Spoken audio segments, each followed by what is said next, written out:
Ingeniero Marcos Martínez Gavica, presidente de la Asociación de Bancos de México, a quien agradezco mucho su extraordinaria hospitalidad y el hecho de que ahora ya no somos, ya que no somos los que cobramos los impuestos, pues nos hayan invitado a la Convención Nacional Bancaria. También felicitar al ABM por sus 90 años de edad, como se enfatizaba y se platicaba el día de ayer, pues la verdad han sido 90 años de logros, de contribuir al bien del país, siempre en las circunstancias malas y en las circunstancias buenas, siempre con una actitud muy propositiva de ir mejorando por el bien de todos. También muy buenas tardes al licenciado Alberto Gómez Alcalá, presidente ejecutivo de la Asociación de Bancos de México, viejo amigo desde hace mucho tiempo, cuando los dos éramos economistas en jefe, él de Banamex, yo de Hacienda, al gobernador, licenciado Alejandro Díaz de León, gobernador del Banco de México, al maestro Bernardo González Rosas, presidente de la Comisión Nacional Bancaria y de Valores, a los distinguidos senador y diputado presidentes de las comisiones de Hacienda, a los demás distinguidos miembros del Comité de Dirección de la ABM, colegas de la Secretaría de Hacienda y amigos que nos acompañan. Primero, les prometo que no voy a platicar ya más ni de las elecciones ni del Tratado de Libre Comercio. Seguramente ya a estas alturas pues ya están un poco cansados después de 2 días de estar dedicándose a esos temas. Lo que yo quisiera es enfocarme en mi participación a lo que creo que debe de ser nuestra agenda de trabajo y lo que va a ser nuestra agenda de trabajo durante este 2018 en 2 vertientes. Por un lado, la estabilidad macroeconómica, y por otro lado, la agenda específica que vamos a estar trabajando y siguiendo con ustedes durante este 2018. Empezando por el tema de la estabilidad macroeconómica, quisiera entrar en detalle sobre cuál es nuestra visión y cómo vemos lo que típicamente han sido las principales 3 fuentes de vulnerabilidad de la economía mexicana en el pasado, lo que son las cuentas externas, lo que son las finanzas públicas y lo que es el sistema financiero. Empezando por las cuentas externas, vale la pena recordar que normalmente un poco la regla de dedo es que debemos de empezar a preocuparnos cuando el déficit de cuenta corriente está por arriba de 4% por un periodo sostenido de tiempo. El día de hoy, el déficit de cuenta corriente de México es de 1.6% del PIB, así cerramos 2017, y está previsto que durante 2018 pues mantengamos un nivel similar. ¿Eso qué quiere decir? Que el nivel del déficit de cuenta corriente se encuentra a menos de la mitad de lo que se considera como que es un rango de cierto riesgo desde el punto de vista del financiamiento de las cuentas externas. Si vemos además cómo se está financiando ese déficit de cuenta corriente, el déficit es de 19,000 millones de pesos. Ya veíamos ayer que los niveles históricos de inversión extranjera directa que tuvimos en el país el año pasado de 27,000 millones de pesos, más que están financiando la totalidad del déficit de cuenta corriente. Incluso el nivel de inversión extranjera directa está 40% por arriba de ese nivel del déficit de cuenta corriente. Eso en cuanto a los flujos, pensando ya después desde el punto de vista del financiamiento externo y obviamente el nivel de deuda pública externa. Aquí vale la pena enfatizar que también hemos venido trabajando para blindar a la economía. Nosotros ya de hecho completamos todas las operaciones de financiamiento externo que tenía que hacer el gobierno federal. Entonces, en ese sentido, no tenemos nosotros la necesidad de volver a salir a colocar deuda ni conseguir financiamiento externo durante todo este año. Obviamente, si se presentan buenas condiciones de financiamiento, pues estaremos aprovechando para a lo mejor incluso empezar a prefinanciar necesidades de financiamiento de 2019. Pero digamos, este 2018 ya completamos todas nuestras operaciones, podríamos no salir ni tener necesidad de salir a hacer colocaciones adicionales en los mercados financieros internacionales durante todo este año. Como enfatizaba también ayer el secretario y el gobernador de Banco de México, los recursos que tenemos en las reservas internacionales y la línea de crédito flexible suman 264,000 millones de dólares. Pero obviamente pues ese número tan grande tenemos que dimensionarlo para entenderlo y obviamente lo más importante es cómo se dimensiona frente a la posibilidad de los distintos choques externos. Bueno, pues este monto, las 264,000 millones de dólares en reserva, es 14 veces nuestro déficit de cuenta corriente. Es 30% más grande que el acervo total de deuda pública externa y es casi 3 veces el monto de la tenencia de extranjeros en bonos gubernamentales en pesos. Entonces, claramente, bajo cualquiera de estas dimensiones, el monto de liquidez internacional con el que contamos es una enorme reserva que deberá de permitirnos hacerle frente a cualquier tipo de choques de liquidez que estemos observando en el entorno internacional.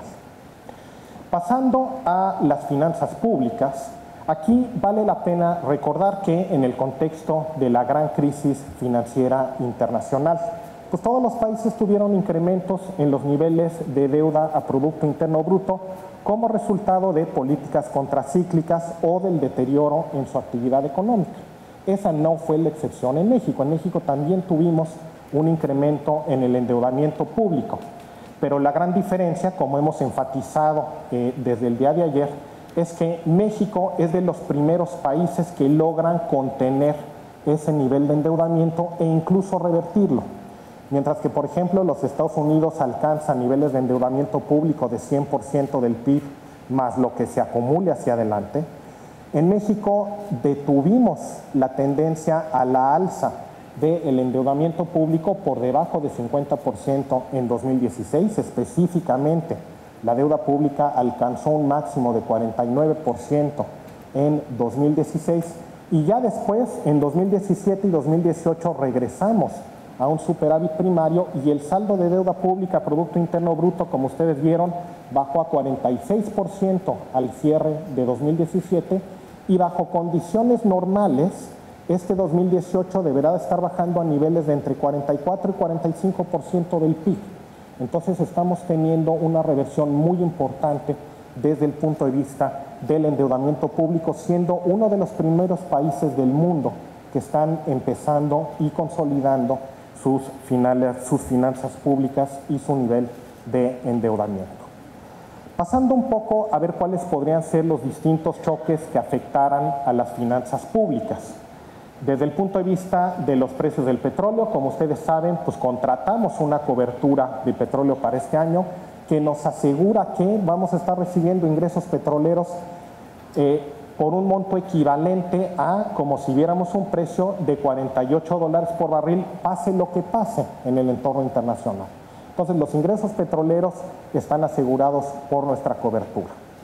Con respecto a fluctuaciones del tipo de cambio, algo que poca gente sabe es que todavía nuestros ingresos por exportaciones petroleras son más grandes que nuestro costo financiero vinculado a la deuda externa. ¿Eso qué quiere decir? Que de hecho estamos largos en dólares. Entonces, fluctuaciones en el tipo de cambio generan una mejora en principio en el balance público. Pasando a el otro choque, que es el de actividad económica, porque obviamente una menor actividad económica se traduciría en una menor recaudación tributaria. Aquí vale la pena recordar que tenemos 230,000 millones de pesos ahorrados en el Fondo de Estabilización del Gobierno Federal. De nuevo, para dimensionar a cuántos son equivalentes estos recursos, el crecimiento en la economía para que nosotros agotáramos estos 230,000 millones de pesos tendría que pasar de un crecimiento de 2,5% a una contracción de 5 puntos porcentuales de la economía. Es de ese tamaño nuestro fondo de estabilización y la capacidad que tenemos para hacerle frente a caídas en los ingresos tributarios. Obviamente nadie espera que se materialice un escenario de este tipo. Las expectativas son, de hecho, que tendremos un crecimiento similar a 2,5% y que, de hecho, no tendremos que hacer uso de los recursos en el Fondo de Estabilización, pero lo tenemos y da una enorme tranquilidad el saber que contamos con ese colchón frente a un escenario donde pudiéramos tener menor crecimiento económico. De hecho, lo más probable es que terminemos este año teniendo algo de ingresos excedentes. El precio del petróleo, lejos de estar por debajo de los $48 por barril, está por arriba en estos momentos, así que es muy posible que termináramos teniendo algo de ingresos excedentes petroleros de mantenerse este precio y la verdad es que los indicadores oportunos que tenemos de actividad económica, siendo el más oportuno probablemente el del empleo, señalan que se mantiene un crecimiento del orden de 4% al inicio de este año. Entonces, esto es consistente con el crecimiento de 2,5% que subyace al presupuesto del gobierno federal. Pasando finalmente al sistema financiero, ya se había mencionado por parte de Marcos, por parte de Bernardo, por parte del gobernador del Banco de México, por parte del secretario del presidente, tenemos un sistema bancario bien capitalizado, con niveles récord de liquidez, con baja cartera.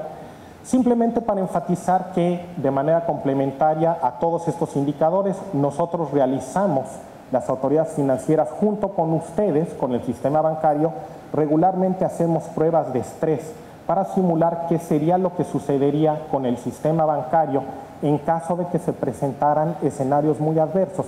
Y lo que nosotros vemos es que dentro de estos escenarios de estrés sumamente adversos no se generaría un problema sistémico en el sistema bancario mexicano. Incluso, de hecho, tenemos un ejemplo. Mientras que en la crisis de 2008-2009 el sistema bancario de hecho pasó por la peor posible prueba de estrés, que en otros países generó un problema y requirió de un rescate público, en el caso de México, lejos de ello, pues el sistema bancario de hecho fue una fuente de fortaleza que nos permitió una rápida recuperación durante 2010 y en años subsecuentes. Entonces, en ese sentido, si revisamos la situación tanto desde el punto de vista de las cuentas externas, las cuentas fiscales y el sistema financiero, por todos lados se ve que se ha logrado consolidar un marco de fortaleza que nos deberá estar permitiendo hacer frente con éxito al entorno de volatilidad que estamos viviendo. No quiero yo minimizar, obviamente hay elementos de volatilidad en el entorno internacional, como se ha mencionado en las distintas presentaciones que hemos visto el día de ayer y el día de hoy, pero obviamente sí estamos y hemos logrado crear una fortaleza muy significativa en estos tres que tradicionalmente habían llegado a ser elementos de vulnerabilidad en la economía mexicana. Claramente hoy vemos que son fuente de fortaleza yendo hacia adelante. Pasando, para terminar ya, a lo que queremos nosotros que sea nuestra agenda de trabajo con el sistema financiero y en particular el sistema bancario durante este año, sí enfatizar en que, pues si bien faltan solamente 9 meses de la actual administración, pues la verdad es que nosotros estamos convencidos de que debemos de seguir trabajando con ustedes hasta el último día del año. Se han logrado avances muy importantes, ayer se enfatizaron todos los logros que se han tenido desde el punto de vista del impacto de la reforma financiera y todo el trabajo que se ha venido haciendo con ustedes también en el contexto administrativo y regulatorio, pero dentro de ese contexto, la verdad, si bien hemos avanzado, siguen habiendo retos importantes. Y en ese sentido estaremos empujando una agenda que se concentre en dos vertientes: seguir en el proceso de inclusión financiera de manera muy marcada, por un lado, y en una segunda vertiente que tenga con seguir fortaleciendo la salud del sistema en su conjunto y también la protección para los usuarios de servicios financieros. Por el lado de inclusión financiera, estaremos avanzando básicamente en 4 frentes.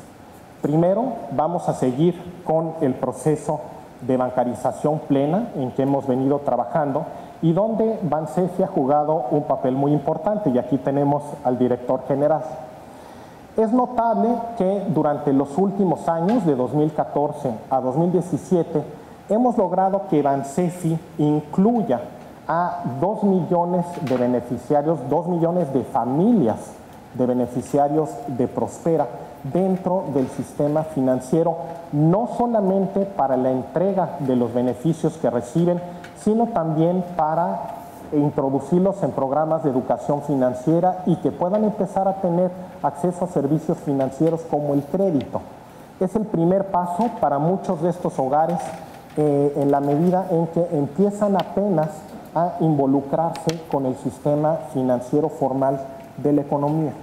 Lo que vamos a estar intentando hacer es que durante 2018 logremos involucrar a casi 2 millones de familias adicionales.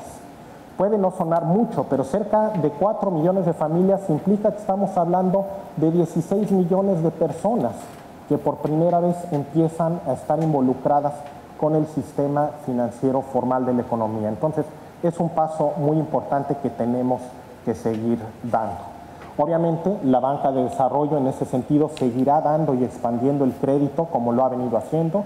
Algo que se enfatizó el día de ayer es que la banca de desarrollo estará incrementando el financiamiento directo impulsado del orden de 5 puntos y medio del PIB a casi 8 puntos del PIB durante este año, cumpliéndolo con las metas en tiempo y forma que se plantearon al inicio de la administración.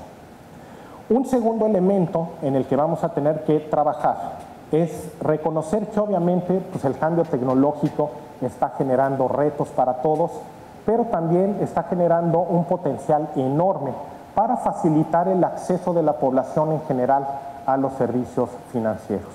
Este cambio tecnológico obviamente tendemos nosotros típicamente a asociarlo a las empresas de nicho del sector fintech, pero la verdad es que este cambio tecnológico tiene un potencial enorme también para bajar costos y mejorar la eficiencia hasta de los bancos gigantescos que tenemos en nuestro sistema bancario.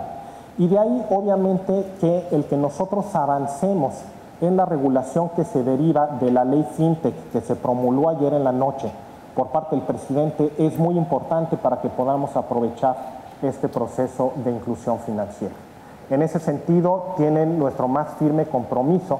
Tenemos tiempos además marcados por ley de que dentro de un periodo de 6 meses tendremos que estar emitiendo una regulación secundaria que se derive de este ordenamiento jurídico y así lo estaremos haciendo.